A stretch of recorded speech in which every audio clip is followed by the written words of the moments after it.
Welcome back to Why It's Great. This is a series where I pay my respect to some of the movies that I feel get too much undeserved hate and highlight all the aspects of these films that in my opinion are great. Today we are tackling Captain Marvel, which to this day still does not get the credit it deserves. I must admit, before rewatching it, I'd only seen it twice in theaters, and I liked it, but I hadn't really watched it since. However, this legend here by the name of Caden wanted me to review it, and I thought to myself, why not? I like the movie, it gets a lot of hate, and Brie Larson got battered for it for no apparent reason. So yeah, today we are going to be discussing why Captain Marvel is great. By now you should all know the format of these videos. I rank the standout moments as either bronze, silver, or gold, and I only briefly talk about the negatives of the movie at the end. While we're at it, why don't you go ahead and join my Discord server? It's a lot of fun, I promise. Like this video if you want more of this series, but for now, let's just get into the movie. My name is Mortem, yeah, you say it double.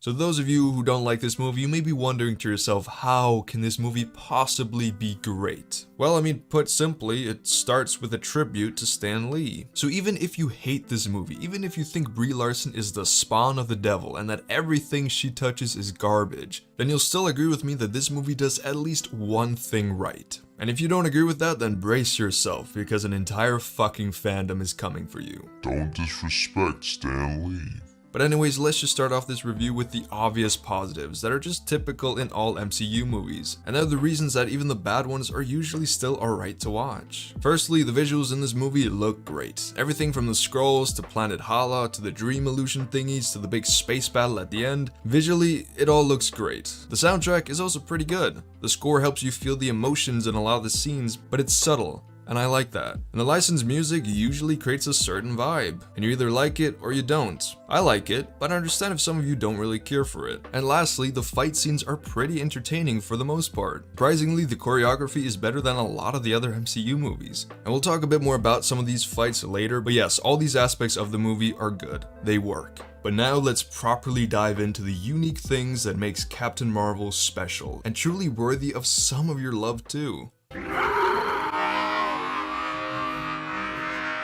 I'm not gonna lie, the dream scene in the beginning was really fucking cool. It's a unique way for us, the audience, to learn a bit more about Carol's backstory, but we're also not learning too much about her, which is nice, because then we're also confused about her past, just like she is. It helps with the whole plotline regarding who she really is, and it gets us kind of invested, because the visuals and the situation are just wacky and fun. I like it when Marvel movies are just fun. That's why I watch them and not other superhero movies. Samuel L. Jackson is always a win. No, but for real, I really enjoy the character of Nick Fury in this movie. I never really cared much about him in the MCU up until this point, because beforehand I just thought he was badass and that was about it. This movie grounded him, which really helped me appreciate the way he turned out later. The character doesn't feel like a different character, it just feels like a much younger and less battle-hardened version of the same character, which is what it is. I've heard that some people don't like how jokey Nick Fury acts in this movie, and also they don't like the way he lost his eye, but I actually think it makes his personality in the modern timeline so much better. Like, it's hilarious to rewatch the Avengers movies now and see this guy trying to act all tough and wise and badass, but we now know that he likes to sing "Please Mr. Postman" by the Marvelettes, and that he's a real softie for kitty cats. To me, it doesn't make his character less badass, and it doesn't take away from him being the leader of S.H.I.E.L.D. No, it makes him a much more engaging and likable character that still manages to be badass. Plus, we can't pretend that Nick Fury hasn't always had a flair for the comedic. I recognize the council has made a decision,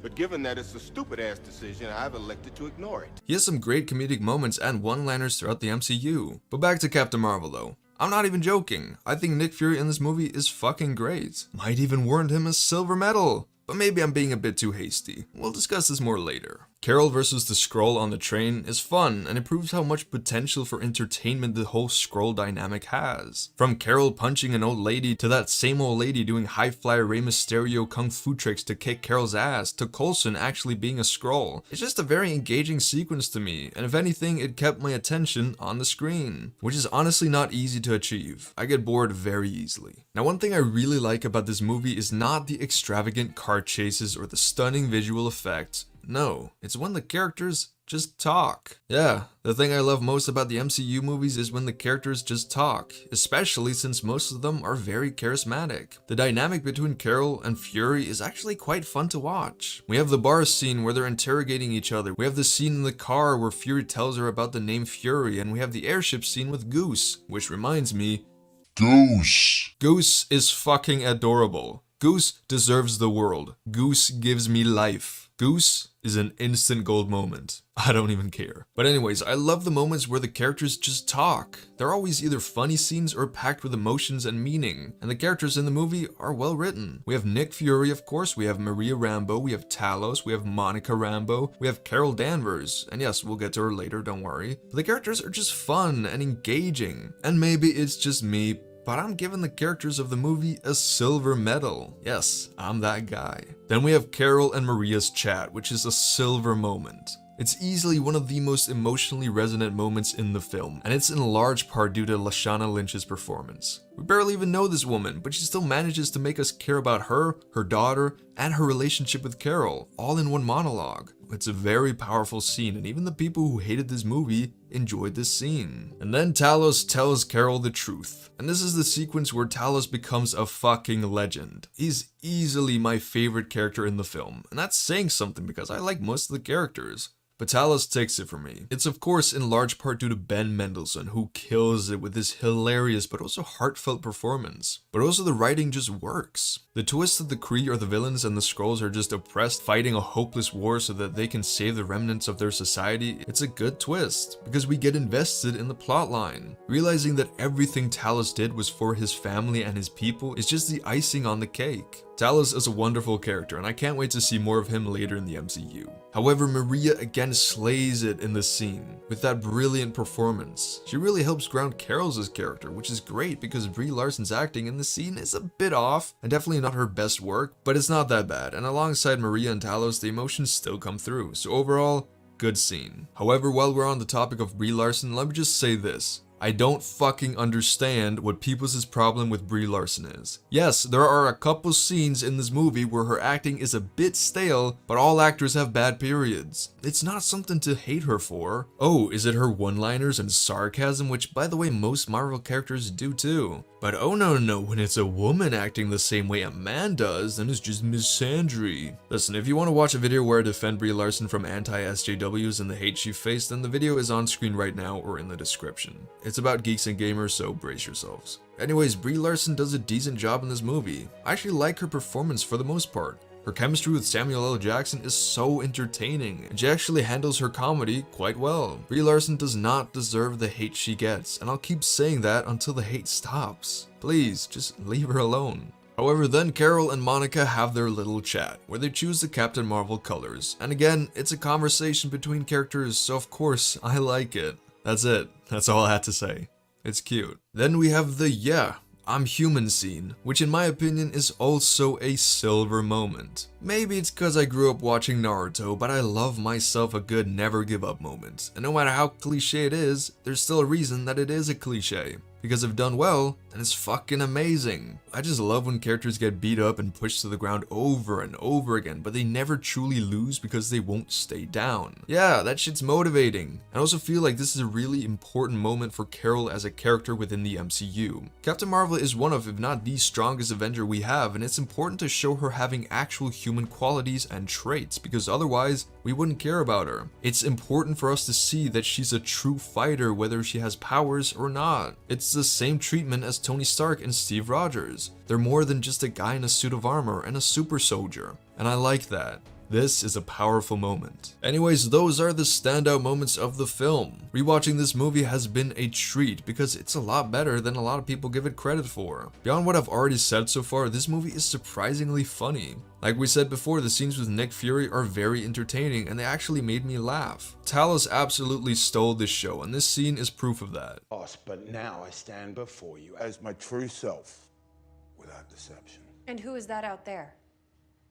Okay, that's a fair point. But even Carol Danvers has her moments. I think a lot of the sarcasm works really well, and her cluelessness before she gets her memories back actually made me chuckle. What's happening?